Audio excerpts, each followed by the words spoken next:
Sebastián Ceballos, él es subdirector del Movimiento Unidad Popular, uno de los movimientos que se integraron a la candidatura de Yacu Pérez con el colectivo Claro que se puede. Abogado Ceballos, quisiéramos conocer cómo ve usted ya el inminente inicio de la campaña política. Se está a la espera solamente de la resolución sobre una de las candidaturas y alguna otra impugnación, y es probable que haya un anticipo de la misma. Buenos días, Gustavo. Buenos días, Roxana. Un abrazo a todos los amigos, amigas que nos escuchan a través de Antena 1. Para nosotros es siempre un honor compartir con ustedes algunas ideas y reflexiones. Creo que ha iniciado un momento extraordinario de la vida del país, diría yo un momento histórico de la vida del país, que propone, me parece, una dicotomía entre los mismos de siempre, aquellos que ya gobernaron el país y que hoy nuevamente presentan sus candidaturas o de sus acólitos, y aquellos que no hemos gobernado el país, aquellos que presentamos una propuesta nueva, una propuesta distinta y una propuesta que le trae certezas al país para solucionar los principales y graves problemas que tiene el Ecuador, como son la seguridad, el empleo, por supuesto la educación y la salud. Nosotros hemos conformado esta alianza Claro que se puede con el Partido Socialista, Democracia Sí, la Unidad Popular y Somos Agua, para presentar a nuestro candidato presidencial Yacu Pérez, a quien hace 2 años le robaron el paso a la segunda vuelta y que hoy, más firmes que nunca y sobre todo con muchísima más experiencia para controlar el proceso electoral, hemos presentado esta candidatura que nos propone, insisto, la posibilidad real de cambiar el país con una figura como Yacu Pérez, que viene desde las organizaciones sociales, desde las izquierdas, por supuesto, y que tiene la posibilidad de plantearle al país un programa de gobierno para reactivar económicamente el país y enfrentar los temas de inseguridad. Hay varias versiones dadas por analistas políticos entrevistados por este medio de comunicación, en el sentido de que de alguna manera la candidatura de Yacu Pérez se ha corrido hacia la derecha, que podría ser considerada como una candidatura de centro-izquierda, pero que no hay verdaderas opciones de izquierda en estas elecciones en el menú electoral. Bueno, quiero plantearle algunas reflexiones a propósito de eso, y de hecho he escuchado esas valoraciones. La única candidatura que en firme ha planteado la defensa del Yasuní, y que de hecho ha planteado una consulta popular para que discutamos los ecuatorianos si queremos minería en fuentes de agua, ha sido la candidatura de Yacu Pérez. La pregunta es, ¿eso acaso no es una opción precisamente o una causa de los ecologistas y también desde las izquierdas? Me pregunto yo. Es el único candidato, estimado Gustavo, que lo ha hecho. Los otros han vacilado, han patinado en el tema del Yasuní, y lo han hecho precisamente porque tienen compromisos con esas empresas internacionales dedicadas a la explotación del petróleo y otras dedicadas a la explotación minera. Nosotros no. El día de ayer Yacu Pérez firmó un acuerdo precisamente con los trabajadores, donde entre otras cosas se compromete al tema de la defensa del Instituto Ecuatoriano de Seguridad Social, tan venido a menos por aquellos que ya gobernaron este país. Se ha comprometido en la generación de empleo, pero un empleo digno que tenga como centro el salario básico, por lo menos la afiliación a la seguridad social, y de promover también, por supuesto, la sindicalización. Y el día de hoy se reúne con los empresarios, pequeños y medianos empresarios acá en la ciudad de Quito, para discutir también con ellos la reactivación económica desde lo que pueden hacer empresarios honestos, empresarios dignos, empresarios que además generan cerca del 80% del trabajo que se crea en el sector privado, que son las pequeñas y medianas empresas y que han sido golpeados por los mismos de siempre. Este es un proyecto, insisto, que tiene cabida para todos, que nace desde las izquierdas, que nace desde el movimiento social. Yacu fue presidente 2 veces de la ECUA Ronari, fue presidente de la FOA y ha sido perseguido varias veces por aquellos que hoy se presentan como supuestas alternativas. Recuerdo que él, su compañera Manuela Pic, durante esa década que nos gobernó del correísmo, fueron perseguidos y hasta encarcelados. Esas son las causas que demuestran que Yacu nace desde la izquierda, pero por supuesto tiene un horizonte que desde las izquierdas se construye con los empresarios, con certezas, por supuesto con planteamientos muy concretos, como decir que Yacu Pérez se ha comprometido en respetar la dolarización, no como otros que pretenden echarla abajo, sostener la dolarización y a partir de eso crear en 1 año, 6 meses las condiciones para resolver lo urgente. No se puede hacer más, Gustavo. Resolver lo urgente, que significan las medicinas en los hospitales, significa atender esas escuelas que se están cayendo y poner las bases para una reactivación económica que haga que realmente la gente pueda tener un empleo digno. Sebastián, muy buenos días. Gracias por acompañarnos en esta mañana. Vamos a elegir presidente y vicepresidente, pero además vamos a elegir a 137 asambleístas. Sería importante conocer sobre todo cuál es la situación de esta alianza. Hoy la izquierda democrática aquí en la provincia de La Suay ha dado a conocer que se suma a la Alianza de Democracia Sí, Unidad Popular, Partido Socialista Ecuatoriano y el movimiento Somos Agua. Se sumaría entonces también junto a la izquierda democrática el movimiento Igualdad y el movimiento Participa. Inicialmente se preveía que la lista aquí en la provincia de La Suay esté liderada por usted, que fue candidato a la prefectura de El Azuay. Coméntenos cómo están estas alianzas y respecto de los y las candidatas que han asumido este reto en la coalición que está apoyando a Yacu Pérez Huartambel. Roxana, yo creo que hay un momento histórico, a propósito incluso de sostener la pregunta anterior. Es la única alianza real desde las izquierdas y por supuesto del centro. Hay organizaciones históricas como el Partido Socialista, por supuesto el Pachacuti, que si bien no es parte de la alianza, también ha expresado su respaldo a la candidatura de Yacu Pérez. Perdone que le interrumpa, Sebastián, en este punto, pero con el Partido Socialista Ecuatoriano hay muchas inquietudes y muchas dudas, desde el apoyo a Pedro Freile en la ciudad de Quito a lo que está ocurriendo además en la provincia del Cañar con el apoyo a Virgilio Saquicela. Sí, de hecho, esas son, digamos, temas que tendrán que responder, pero yo me refiero más bien a la historia, al ideario del Partido Socialista, que es evidentemente una organización de la tendencia, más allá de estas matices que usted puede plantear y que tendrán que responderlo los compañeros del Partido Socialista. En el caso de Cañar, Virgilio Saquicela no es candidato de la unidad, es únicamente del Partido Socialista, es la provincia donde ellos decidieron tomar esa definición con respecto al candidato Saquicela. Y le decía, se suman a este proyecto Pachacuti a nivel nacional y se van a sumar la izquierda democrática en el Azuay, así como otras izquierdas democráticas en varias provincias, en varias latitudes del país, que refleja que hay por primera vez en la historia de este país una unidad real entre las diversas organizaciones del centro a la izquierda. Yacu ha tenido la posibilidad de juntar, de consensuar, de hacer esta amalgama de organizaciones sociales que no es menor, porque ponernos de acuerdo todos es muy difícil, y esto lo ha logrado el liderazgo de Yacu, que creo que es lo que se debe trasladar al gobierno, es decir, hacer un gobierno de coalición nacional con una agenda mínima, donde entre otros puntos se plantee sostener la dolarización, la reactivación económica, y donde podamos ponernos de acuerdo en puntos específicos para enfrentar el tema de la inseguridad.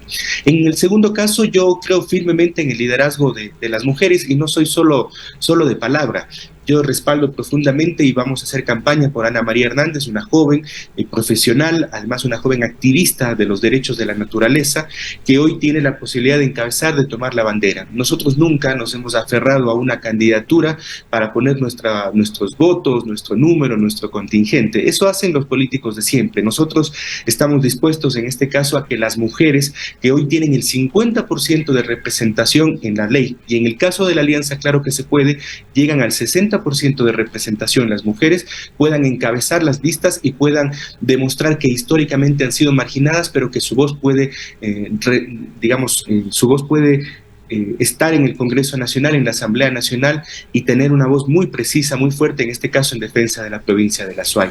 Ana María Hernández es una gran candidata y por eso es que respaldamos su candidatura, así como respaldamos también la candidatura de Giovanni Atariguana, nuestro director nacional en el caso de Pichincha, de Mary Zamora en Manabí, de Liz Narváez en el caso de Carchi, y varios candidatos que la Unidad Popular como tal tienen el marco de esta alianza, y con quienes estamos trabajando para llevar junto a Yacu a un conjunto de asambleístas que sean responsables y que dejen de jugar Candy Crush y que dejen de gastarse, o mejor dicho, que dejen de cobrar un sueldo sin hacer prácticamente nada.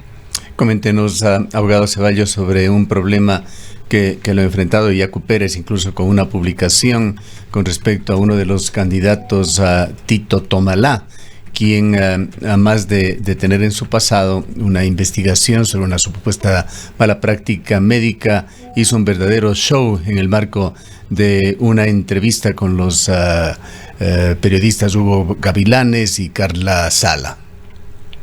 Sí, completamente lamentable, y asumimos el error colectivo de que esa candidatura haya pasado capaz y que no, digamos, hayamos vigilado más que la entrevista este tema del cual efectivamente no conocíamos, que se da en Chile y que es un proceso jurídico que se dio en ese país. No tiene, digamos, aquí en el país algo con respecto a ese caso. Sin embargo, inmediatamente hemos tomado la decisión como colectivo nacional, como no puede ser de otra manera, de demarcar posiciones y no respaldar la candidatura de Tito Tomalá en Santa Elena, que creo que es lo coherente. Este binomio y esta alianza pone al centro evidentemente los compromisos y las convicciones de la ética y la honestidad. Y por supuesto lo ético. Pero Sebastián, quizás aquí uno se pregunta un poco cuál es esa responsabilidad de las organizaciones políticas de evaluar previamente a quiénes son sus candidatos. Vimos una foto en la que estaban muy contentos Yacu Pérez, Tito Tomalá, la candidata a la vicepresidencia de la República, para luego ahora salir con un comunicado y decir precisamente lo que usted nos manifiesta, ¿no? Que no se apoyará la candidatura en este momento ya es irrenunciable, va a ser candidato. Así es, y completamente, por eso digo, lo asumimos autocríticamente. Sin embargo, y no como justificación, simplemente como explicación, este caso de Tito Tomalá no estaba en el sistema jurídico nacional.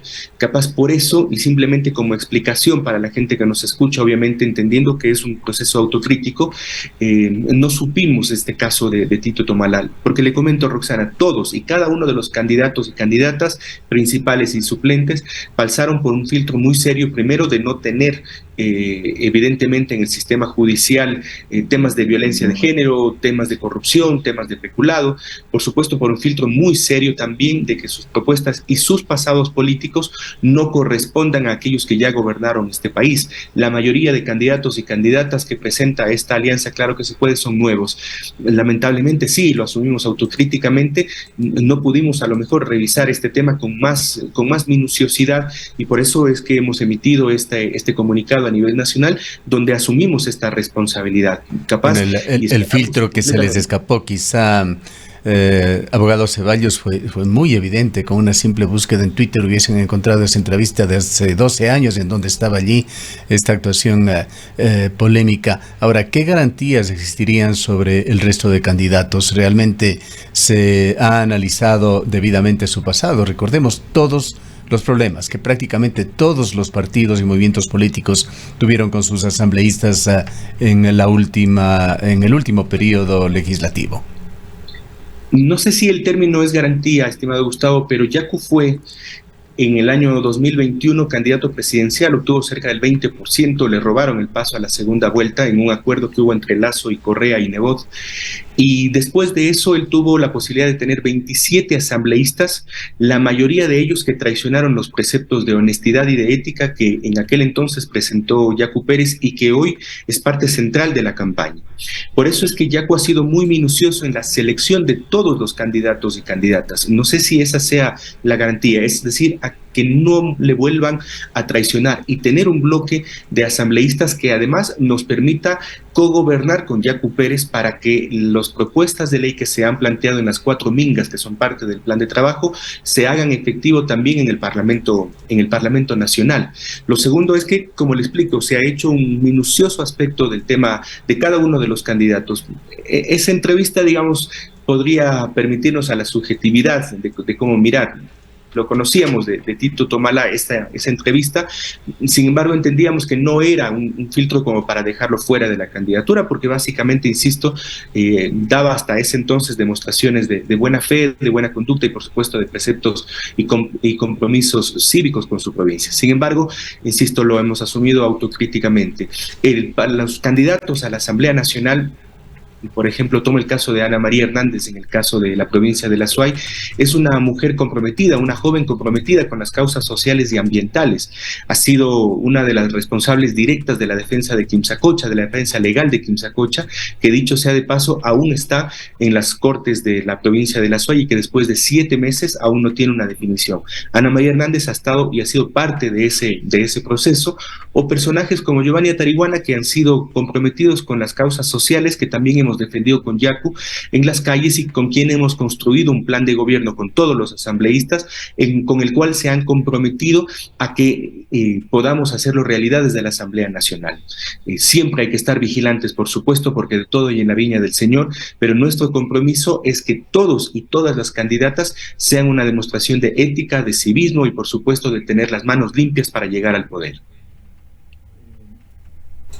¿Cómo ven ustedes al momento la candidatura de Yacu Pérez? Hay encuestas que circulan ya en el país que dan una otra posición. La coalición que ustedes han conformado con Somos Agua, partido o movimiento en formación, tiene un claro liderazgo de Democracia Sí, con Gustavo Larrea, quien fue uno de los precursores del correísmo, y están los dos partidos de izquierda clásicos de Ecuador, de quienes se dicen han transitado también en el espectro político, como le habíamos indicado en nuestra primera pregunta, que son Unidad Popular y el Partido Socialista. En varias de las encuestas, Yacu hoy asoma casi en todas, diría yo, está en segundo lugar. Pero quisiera hacerle a propósito de esto una reflexión, estimado Gustavo. Estamos convencidos, y lo propongo a la ciudadanía a través de su medio de comunicación, que el candidato que tiene mejores condiciones para vencer al correísmo en la segunda vuelta es Yacu Pérez. ¿Y por qué? Porque no tiene las mochilas, como dicen los jóvenes, las mochilas del pasado que nos atan. No representó al gobierno de Moreno, como lo representa uno de los candidatos, no representó al gobierno de Lasso, como lo representa uno de los candidatos. Tiene una mochila básicamente de esperanza y de una demostración de ética y civismo. Cuando estuvo en la prefectura de la SUAY, fue una demostración de que se puede con poco hacer grandes cosas en la provincia, y sobre todo salió de esa institución con las manos limpias, así como entró, tan necesarias para ahora. Es el único que puede ganar en segunda vuelta al correísmo, porque tiene la capacidad para expresar certezas con respecto a la seguridad, al empleo, en esto que hemos planteado de una amplia unidad nacional, donde estén y quepan todos los sectores sociales, económicos y productivos de este país, donde los empresarios también tengan participación y donde, por supuesto, del otro lado, los trabajadores y comerciantes autónomos también tengan su propia voz. Creo que esto es lo necesario como país. Si bien va a ser un gobierno de 1 año, 6 meses, que tengamos una agenda mínima donde, por supuesto, no se ponga por delante el regreso de los prófugos, sino se ponga por delante la reactivación económica. Creo que no tenemos mucho tiempo en 1 año, 6 meses para pensar en una asamblea constituyente, sino para inmediatamente invertir en los hospitales, en las escuelas, para inmediatamente invertir en gasolina, en los patrulleros que hoy no tienen, producto de la implementación de un proyecto neoliberal que realmente ha devastado completamente al país. Abogado Ceballos, si bien respetamos y lo hacemos de forma muy estricta la privacidad de las personas, en este caso vamos a hablar de una segunda persona cercana a Yacu Pérez, porque es también un personaje público. Manuela Pic jugó un papel muy importante en la primera campaña de Yacu Pérez, fue también protagonista. ¿Qué ha pasado con ella? Tuvieron una presencia pública cuando hicieron su matrimonio a través de prácticas ancestrales, pedían un reconocimiento por parte del Estado ecuatoriano, hubo el problemas de la visa, etcétera, etcétera. Manuela Pic está dentro de esta campaña electoral que está ya en sus prolegómenos actualmente. Manuela Pic dirige el equipo del búnker de campaña nacional. Está con nosotros precisamente construyendo todo el tema de la logística, los mensajes, la comunicación, construyendo toda esta campaña que será muy corta. Seguramente por eso sus apariciones públicas han sido más restringidas, porque estamos en la locura de armar una campaña muy corta, con además exiguos recursos económicos, y simplemente con la voluntad de cientos de personas en todo el país para sostener las visitas de Yacu Pérez, para sostener todo esto que se está haciendo a partir de la candidatura. Manuela, además de ser la compañera de Yacu, y sobre todo es una mujer muy inteligente, muy preparada, que tiene experiencias políticas, y por eso se ha decidido que ella sea la que lidere el búnker de campaña electoral. Es realmente un honor compartir con ella, porque reconocemos en ella su sapiencia, su sabiduría, para llevar a hacer esta campaña por primera vez a un presidente del movimiento indígena que nace desde el pueblo indígena hacia la presidencia de la República del Ecuador. Así que vamos a hacer historia, estimado Augusto. Gustavo, en este país, y lo vamos a hacer con esta unidad muy importante, donde por supuesto también, y saludamos, estarían movimientos locales como Participa, Igualdad, y también estarían movimientos como la Izquierda Democrática y Pachacuti. Es el único candidato que se encuentran ya en esta etapa previa de campaña electoral, que realmente es inminente.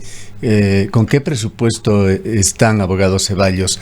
Esos cerca de 9 millones de dólares que son fondos públicos se repartirán para los 7 u 8 binomios, pero hay también una posibilidad de inversión del orden de 5.400.000 para cada candidato. ¿Con qué presupuesto cuentan? De hecho, por ahora la construcción del presupuesto ha sido lo más difícil de la campaña de Yaku. Será una campaña exigua, será una campaña a pie y en bicicleta. Será una campaña donde se entregue básicamente una manilla para lograr una recordación con el candidato, y donde muchos serán los aportes de los voluntarios, de los candidatos y candidatas también, pero gastaremos mucha suela. No tenemos todavía una expresión de cuánto va a costar la campaña, pero le aseguro que no llegará ni al 10% de ese monto que usted ha planteado, porque además me parece un insulto que un candidato gaste 5 millones de dólares en una campaña electoral, habiendo una crisis muy profunda en el Ecuador. Vi ayer en el caso de la ciudad de Cuenca como uno de los candidatos regalaba fundas de comida, y eso está prohibido por el Consejo Nacional Electoral, pero también creo que es un insulto a la pobreza, a la necesidad de la gente, y creo que la gente sabrá castigar en las urnas aquello que parecía ya estar abandonado de las prácticas políticas, de las viejas prácticas políticas, pero que se repiten cada tanto y cada elección. Así no se va a comprar los votos de la gente sencilla y humilde. A la gente sencilla y humilde hay que darle certezas de cómo vamos a solucionar que sus hijos no mueran en las calles, que sus hijos no sean robados en las calles, que sus hijos puedan ir a las universidades, y eso lo vamos a hacer junto a Yaku Pérez y la lista 2-1720. Ahora, Sebastián, ¿cuál es la situación con Pachacuti? En su momento se dijo que apoyaba a la candidatura de Yaku Pérez, pero hay una división interna. Le escuchamos también a Leonidas Issa como presidente de la CONAIE. No olvidemos que Pachacuti es el brazo político de la CONAIE, diciendo que no apoyaría la candidatura de Yaku Pérez Guartambel. ¿Cuál es la situación? ¿Cuáles son las expectativas suyas respecto de este otro sector de la política, importante sector de la política, que en las elecciones anteriores en las que Yaku Pérez participó ya por la presidencia tuvo un apoyo importante?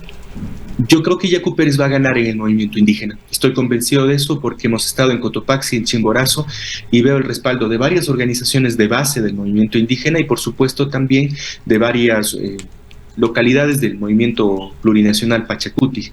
Los temas de Pachacuti prefiero yo dejárselos a los compas de Pachacuti, que ellos puedan resolverlos en el marco seguramente de sus discusiones internas. Pero lo que sí estoy seguro es que buena parte de la votación del movimiento indígena y de Pachacuti seguramente votará por el cambio, por la transformación, por lo nuevo, por aquello que no ha gobernado este país, que es Yaku Pérez.